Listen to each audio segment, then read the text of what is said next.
दोस्तों, study minds में आपका स्वागत है। आज का हमारा टॉपिक है पर्यायवाची। आपको दिख रहा होगा, आज हम पर्यायवाची पढ़ने वाले हैं। पर्यायवाची कहते किसे हैं, इसको बहुत थोड़ा मोड़ा समझ के आगे बढ़ेंगे, क्योंकि पर्यायवाची से परिभाषा से प्रश्न नहीं पूछता है। प्रश्न पूछेगा कि जैसे ये शब्द है, जल है, आंसू है, बादल है, कमल है, समुद्र है, या और भी ऐसे शब्द हैं, उसका पर्यायवाची क्या होता है, ठीक ना। ऐसे करके प्रश्न पूछेगा। तो हम बात करते हैं पर्यायवाची हम कहते किसे हैं। पर्यायवाची का मतलब होता है ऐसे शब्द जो समान अर्थ वाले होते हैं, उन शब्दों को हम पर्यायवाची शब्द कहते हैं। जो समान अर्थ रखते हैं उसे हम पर्यायवाची शब्द बोलते हैं, ठीक है। लेकिन पर्यायवाची याद करने के लिए या हम समझने के लिए यह जो कुछ बेसिक शब्द लिखे हुए हैं या शब्दांश लिखे हुए हैं, आपको इसको याद करना होगा। अगर आप इतना याद कर लेते हैं तो आपके लिए पर्यायवाची याद करना काफ़ी आसान हो जाएगा, क्योंकि यह बेसिक है, यह बुनियाद है, इसी से पर्यायवाची बने हुए हैं। और भी कुछ शब्द और शब्दांश आएंगे जिनको हम एक एक करके आगे वाले वीडियो में समझेंगे। तो हम बात करते हैं ईस का मतलब क्या होता है। देखिए, इन जो शब्द या शब्दांश हैं इनको आपको याद करना होगा, ठीक, और इसी से पर्यायवाची बनेंगे। जैसे हम ईस का मतलब क्या होता है, यहाँ लिखा हुआ ईस। ईस का मतलब होता है स्वामी होता है, पति होता है या मालिक होता है। तीनों सेंस में इसका हम इस्तेमाल करते हैं। जैसे ईस का पर्यायवाची भी हो सकता है, क्या होता है, स्वामी होता है, पति होता है, मालिक होता है। स्वामी का मतलब होता है जो किसी चीज़ का स्वामित्व रखता है, जिस पर कोई अधिकार रखता हो, उसे हम बोलते हैं स्वामी बोलते हैं। जैसे मेरे पास एक गाड़ी है, एक साइकिल है, तो मैं कहूँगा मैं उसका स्वामी हूँ, मैं उसका मालिक हूँ। इसको हम संस्कृत में ईस बोलते हैं, ठीक ना। जैसे अब इससे कौन कौन से शब्द कैसे कैसे पर्यायवाची शब्द बनते हैं, जैसे रमेश है, उमेश है, दिनेश है, इस प्रकार से हजारों प्रश्न बनते हैं जिसमें ईस जुड़ा होता है। और रमेश, दिनेश, उमेश इस किससे बना हुआ है, एक एक करके हम, या किसके लिए यह शब्द बना हुआ है, एक एक करके हम जब आएगा तब समझ लेंगे। यहाँ पे इकट्ठे हम लोग पढ़ते हैं तो कन्फ्यूजन क्रिएट हो जाएगी, ठीक है। अब हम बात करते हैं सुर का। सुर का मतलब क्या होता है, सुर का मतलब होता है देव या देवता।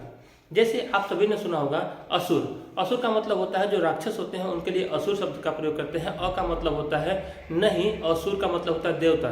जो देव नहीं है अर्थात राक्षस हैं उसे हम असुर बोलते हैं। और सुर किससे बन, और सुर का मतलब होता है देव या देवता से होता है, ठीक। और असुर भी इसमें अ प्रत्यय है, अ उपसर्ग जोड़ के असुर बना हुआ है, तो जिसका मतलब होता है राक्षस। और सुर का मतलब होता है देवता। जैसे सुर नदी। सुर नदी का मतलब होता है ऐसी नदी जो देवताओं की नदी हो, उससे हम सुर नदी बोलते हैं, ठीक। सुरारी, सुरारी भी बोलते हैं, ठीक है, कई शब्दों में प्रयोग करते हैं। और हम बात करते हैं जम्भारी भी बोलते हैं, ठीक। सुरारी, सॉरी, जम्भारी यहाँ पे यूज होगा, ठीक है। सुरारी हो गया, ठीक। ऐसे बहुत से शब्द बने हुए हैं, ठीक है। अब हम बात करेंगे अरि। अरि का मतलब होता है शत्रु। अरि का मतलब होता है शत्रु, या हम दुश्मन भी कह सकते हैं, दुश्मन होता है अरि। अब अरि जोड़ के किसी भी शब्द में बहुत से शब्द बनाए जाते हैं जिससे पर्यायवाची का निर्माण होता है। अब हम बात करते हैं अरि का मतलब होता है शत्रु। जैसे यह एग्जाम्पल कुछ समझते हैं, लंकारी। लंका आप सभी जानते हैं, लंका का रहने वाला रावण था और भगवान श्री राम का दुश्मन था, ठीक ना, भगवान श्री राम, ठीक। हम बात करते हैं अरि। अरि का मतलब होता है शत्रु। तो लंकारी, लंका प्लस अरि, लंका का जो शत्रु है, तो लंका के शत्रु कौन थे, भगवान श्री राम थे, तो इसलिए हम लंकारी शब्द का प्रयोग किसके लिए करते हैं, भगवान श्री राम के लिए करते हैं। ऐसे ही जम्भारी शब्द का प्रयोग करते हैं। जम राक्षस का जो अरि है, जम राक्षस के दुश्मन को हम जम्भारी बोलते हैं, ठीक। यह इंद्र के लिए प्रयोग किया जाता है। ऐसे कर करके हम पर्यायवाची बनाएंगे और काफ़ी शब्द इससे भी बनने वाले हैं, ठीक। ऐसे ही मतलब होता है इंद्र। इंद्र का मतलब होता है मुखिया। मुखिया या प्रधान होता है, मुखिया या प्रधान, ये जो मुख्य व्यक्ति होता है उसके लिए हम इंद्र शब्द का प्रयोग करते हैं। जैसे देवताओं का मुख्य स्वर के इंद्र को कहा जाता है, तो इंद्र के लिए भी प्रयोग करते हैं। तो हम बात करते हैं ऐसे ही, तो ऐसे इंद्र शब्द जोड़ के कई शब्दों के पर्यायवाची बनाए जाते हैं, ठीक। इसी प्रकार से कोई शब्द अगर आगे लगा हुआ है, दैट का मतलब है कोई ना कोई शब्द लगा हुआ है, और लास्ट में ज लगा हुआ है, तो हम उसका मतलब होता है जन्म लेना। जैसे जन्म लेना, यहाँ कमल का देख रहे होंगे, कमल का पर्यायवाची बना हुआ है, पंकज, नीरज, ठीक, अब्ज, अब्ज, सरसीज और वारीज, जलज, यानी जो जन्म लेने वाला हो। तो कमल जन्म कहाँ लेता है, पानी में लेता है। तो कमल के लिए हम, यदि हम जल के पर्यायवाची में द जोड़ दें तो क्या बन जाता है, यह बन जाता है, जो कमल का पर्यायवाची बन जाता है। लेकिन अगर हम बात करते हैं सॉरी, यहाँ पे ज शब्द जोड़ के और भी बहुत से पर्यायवाची बनाए जाते हैं, ठीक ना। और कहाँ कहाँ बनाए जाते हैं हम आने वाले समय में लेक्चर में देखेंगे।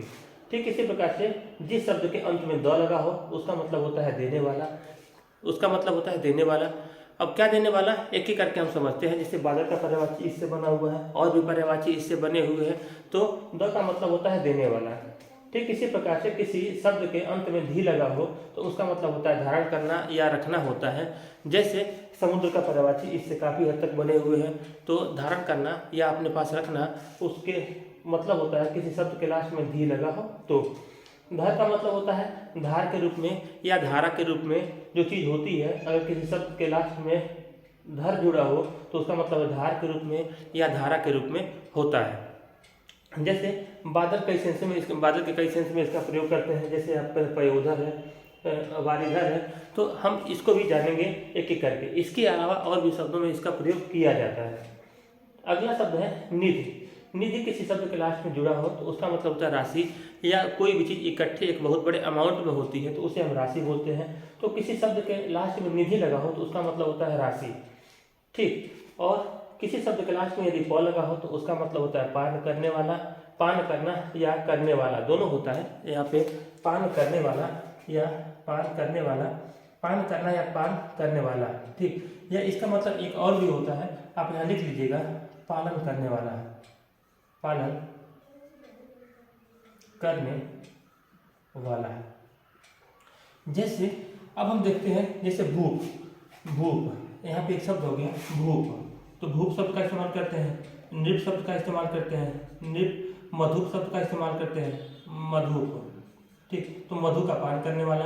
नृप मतलब होता है जो नर होते हैं, जो नर हैं उनका पालन करने वाला, पालन करने वाला। तो यह राजा के लिए है, यह राजा के लिए या भौरे के लिए होता है। भूप मतलब होता है भूमि का पालन करने वाला, तो यह भी राजा के लिए, क्योंकि क्षत्रिय ही भूमि का पालन करते थे पहले, तो उनके लिए यह शब्द इस्तेमाल किया जाता है भूप, यह भी राजा के लिए ही है।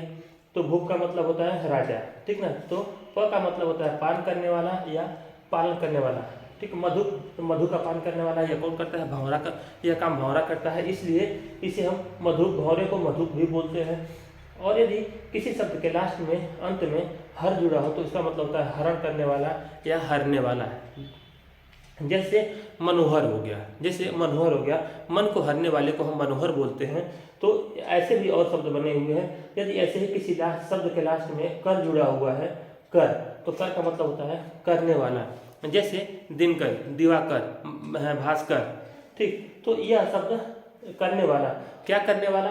और यदि एक बात को ध्यान दें तो हम इसमें देखेंगे कि जो यहाँ पे शब्द जुड़े हुए हैं तो उसी शब्द में यदि जो जुड़ा हो तो उसको जन्म देने वाला, यहाँ पे जो शब्द है तो वो उसको देने वाला, जो शब्द जुड़ा होता है ठीक उसी को धारण करने वाला, यहाँ पे जो शब्द दिया होगा उसी को धार के रूप में प्राप्त करने वाला, यहाँ जो शब्द दिया होगा तो उसी की राशि हो जाएगी।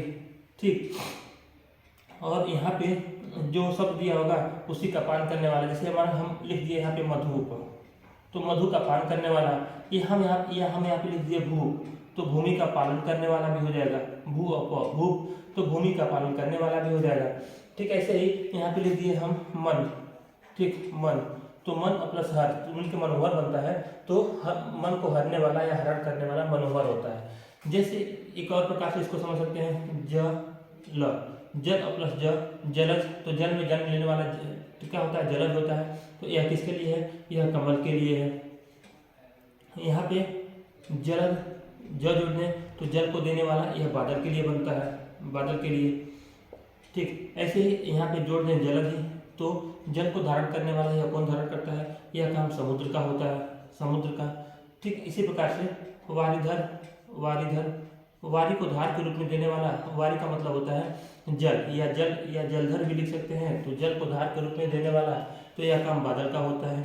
ठीक, इसी पर पयोनिधि हो गई, पयोनिधि, पय का मतलब होता है जल, तो या जल निधि भी हम कर सकते हैं। तो जल की निधि है, जल की राशि। तो यह कहाँ होता है, जल बहुत बड़ी मात्रा में कहाँ होता है, समुद्र में होता है। तो यह शब्द हम समुद्र के लिए प्रयोग करते हैं। इतना ही नहीं केवल यह जल से जोड़ के बनाएंगे या बादल से जोड़ के बनाएंगे, ऐसे बहुत से सैकड़ों शब्द हैं जिसमें हम इनका प्रयोग करेंगे, और कुछ अन्य शब्द भी हैं जिनका हम आगे प्रयोग करेंगे और आने वाली कक्षाओं में आप उसको सीखेंगे।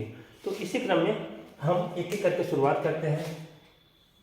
जल, जल के पर्यायवाची क्या क्या होते हैं। जैसे पानी आप सभी जानते होंगे, इसको जानने की जरूरत नहीं है। नीर, नीर क्षीर, आप एक कविता भी पढ़े होंगे, नीर और क्षीर, नीर और क्षीर। क्षीर का मतलब होता है दूध और नीर का मतलब होता है पानी। जैसे ठीक हंस नीर और क्षीर को अलग अलग कर देता है, तो नीर का मतलब होता है पानी और क्षीर का मतलब होता है जल।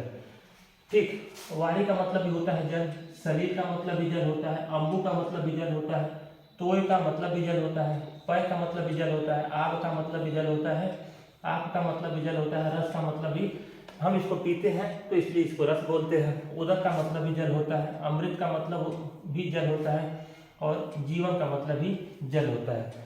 जल ही जीवन है, जल ही क्या है, जीवन है। तो जल से हमें जीवन प्राप्त होता है या जीवन मिला होता है। बिना जल के हम जीवन की कल्पना नहीं कर सकते हैं, इसलिए इसे जीवन भी कहते हैं, और इसलिए हम इसको अमृत भी कहते हैं, क्योंकि इसी से यही हमारे जीवन का आधार भी है। बिना जल के हम जीवन की कल्पना कर नहीं सकते। अब जो जल के पर्यायवाची हैं, इसको अगर आप याद करते हैं तो एक साथ आपको 5-7 पर्यायवाची याद हो जाते हैं। जैसे आपको आंसू का पर्यायवाची याद हो जाएगा, बादल का पर्यायवाची याद हो जाएगा, कमल का पर्यायवाची याद हो जाएगा, और समुद्र का पर्यायवाची याद हो जाएगा। और याद कैसे होगा, इन्हीं जो बेसिक शब्द हैं इन्हीं का इस्तेमाल करके। ठीक है, और कुछ और शब्द हैं जिनका इस्तेमाल हम करके, जल का इस्तेमाल करके 2-4 शब्द और बनाएंगे, उनके पर्यायवाची पढ़ेंगे।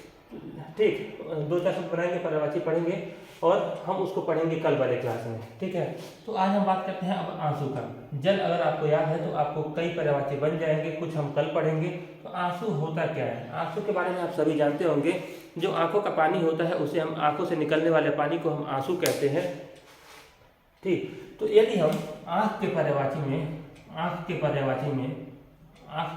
में जल का पर्यायवाची जोड़ दें या पानी का पर्यायवाची जोड़ दें, तो जाहिर सी बात है आंख से निकलने वाले जल को या पानी को ही हम आंसू बोलते हैं। तो आंख के पर्यायवाची में जल के पर्यायवाची को जोड़ दें तो यह आंसू का पर्यायवाची बन जाता है। कोई दिक्कत इसे? जैसे आंख के पर्यायवाची क्या क्या होते हैं हम कल इसको जानेंगे, लेकिन अभी जानिए। नेत्र आंख का पर्यायवाची होता है, नयन आंख का पर्यायवाची होता है, और चक्षु का मतलब भी होता है आंख का पर्यायवाची होता है। नेत्र, नयन और चक्षु और भी पर्यायवाची होते हैं, उसके बारे में कल बात करेंगे। तो नेत्र और प्लस जल, नेत्र का जो जल होता है वही तो आंसू होता है। तो नेत्र का मतलब होता है आंख, आंख का जल क्या ही आंसू कहलाता है। ठीक, नयन का मतलब होता है आंख और जल, आंख का जल यानी नयन का जल ही आंसू कहलाता है। चक्षु का मतलब ही होता है आंख, और चक्षु का जल ही क्या कहलाता है, आंसू कहलाता है। नेत्र और नेत्र का नीर जो है, नीर किसका पर्यायवाची है, जल का पर्यायवाची है। तो नेत्र का नीर ही क्या कहलाता है, आंसू कहलाता है। अश्रु आप सभी लोग जानते होंगे, यह आंसू का तत्सम रूप है, यह आंसू का तत्सम रूप है। नेत्र और वारी, नेत्र के वारी को ही वारी का जल का पर्यायवाची है, नेत्र का वारी ही क्या कहलाता है, आंसू कहलाता है। ठीक है, अब हम देखते हैं बादल। बादल हमें क्या काम करता है, बादल हमें बरसात के माध्यम से पानी देता है। ठीक ना, बरसात के माध्यम से पानी देता है। तो हम दो का मतलब होता है देने वाला। ठीक, क्या देने वाला, जल या पानी देने वाला। तो जल के पर्यायवाची में यदि हम दो जोड़ दें तो यह किसका पर्यायवाची बन जाता है, बादल का। क्योंकि जल हमें देता कौन है, द का मतलब अभी हमने देखा है यहाँ पे देने वाला होता है। जल देने वाला कौन होता है, बादल होता है। तो इसलिए जल के पर्यायवाची में द जोड़ देने से हमें बादल का पर्यायवाची मिल जाता है। जैसे नीर किसका पर्यायवाची है, जल का है। वारी किसका पर्यायवाची है, जल का है। वारी किसका पर्यायवाची, जल का है। पय किसका पर्यायवाची है, यह भी जल का पर्यायवाची है। जल तो जल है ही, जल यहाँ भी जल है ही। पय अभी हम बात कर चुके हैं, जल का पर्यायवाची है।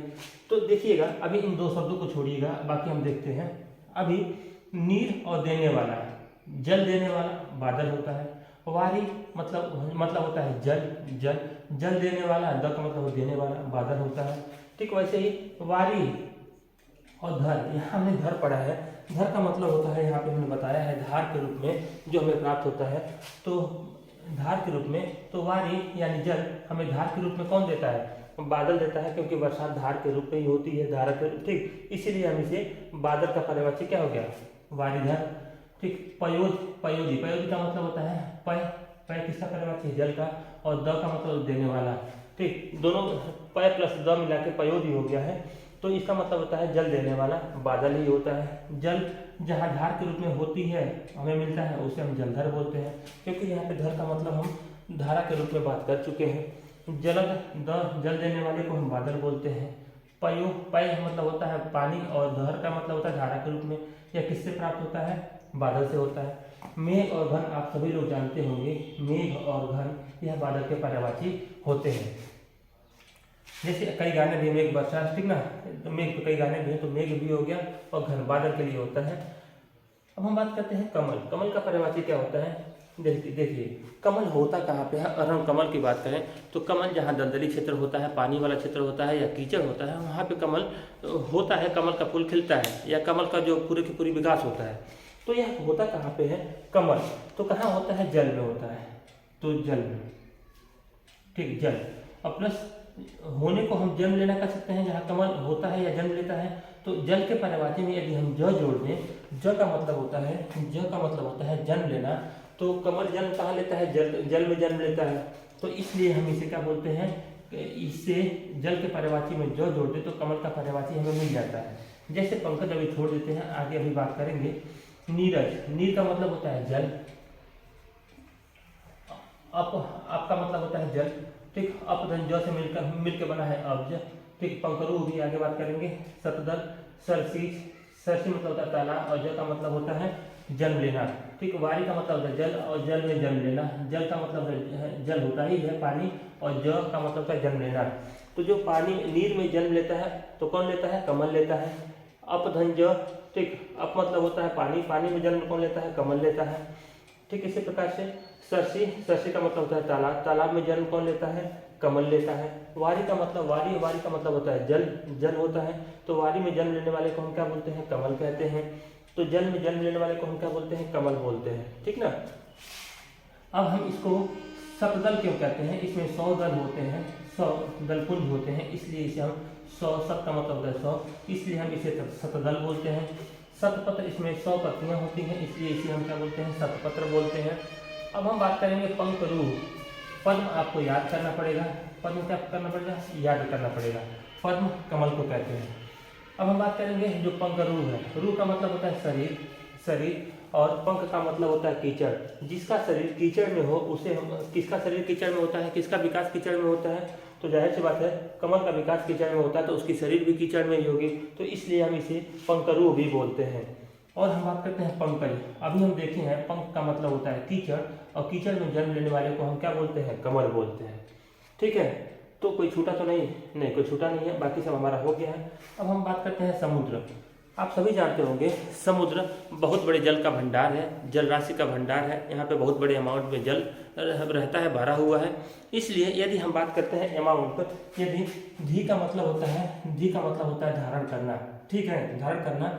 और निधि का मतलब होता है राशि, ठीक। राशि किसकी हो? यदि जल की राशि बहुत बड़ी हो या जल बहुत बड़ा धारण करता हो जो, उससे उसके लिए हम, ठीक, समुद्र शब्द का प्रयोग करते हैं, क्योंकि समुद्र में ही जल बहुत ज़्यादा होता है और समुद्र ही बहुत बड़ी राशि में, निधि में क्या होती है?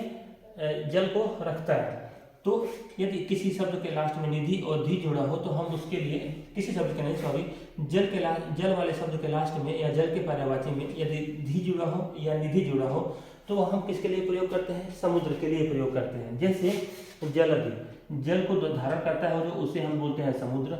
वारी, वारी का मतलब जल का पर्यायवाची है, तो ठीक।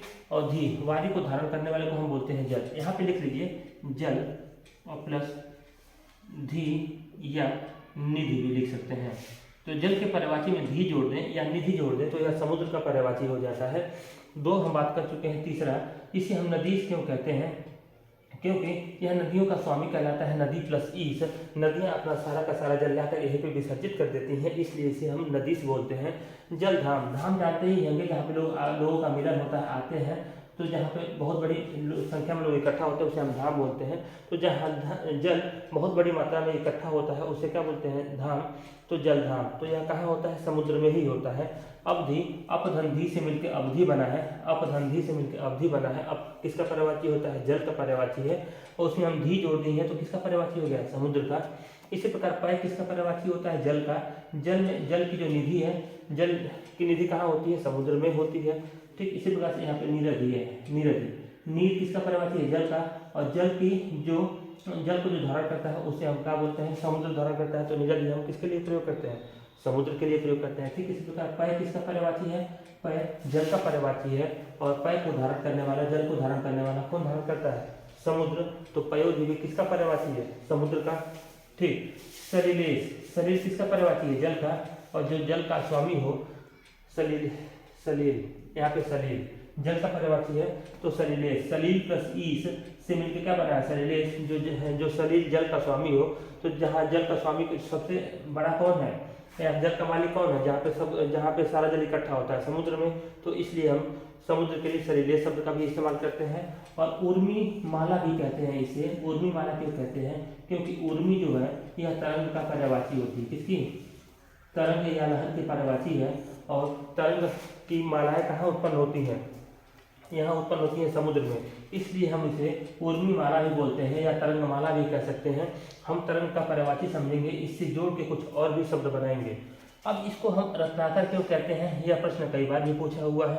तो इसका हम तोड़ें अगर इसको, तो रत्न प्लस आकर शब्द बनता है, आकर। और आकर का मतलब होता है खजाना, खजाना होता है। और रत्न का मतलब तो आप जानते ही होंगे, जैसे हीरे मोती मणि, ये सब चीज़ें, ये सभी के सभी रत्न हैं। तो जहाँ रत्न का खजाना होता है, आप सभी जानते होंगे कि समुद्र में बहुत से स्टोन, बहुत से रत्न पाए जाते हैं और रत्नों का खजाना समुद्र में भरा हुआ है, इसलिए हम समुद्र के लिए रत्नाकर शब्द का भी इस्तेमाल करते हैं। आज के इतना ही, धन्यवाद।